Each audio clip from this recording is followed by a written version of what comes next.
उमापतिं सुरगुरुं वन्दे जगत्कारणं वन्दे पन्नगभूषणं मृगधरं वन्दे पशूनां पतिं वन्दे सूर्यशशाङ्कवहिनयनं वन्दे मुकुन्दप्रियं वन्दे भक्तजनाश्रयं च वरदं वन्दे शिवं शङ्करम् ॐ मृत्युञ्जयाय रुद्राय नीलकण्ठाय शम्भवे अमृतेशाय शर्वाय महादेवाय ते नमः।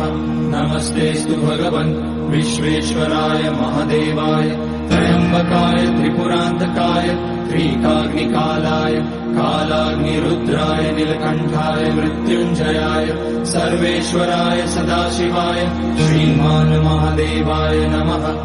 ॐ नमः शम्भवाय च मयोभवाय च नमः शङ्कराय च मयस्कराय च नमः।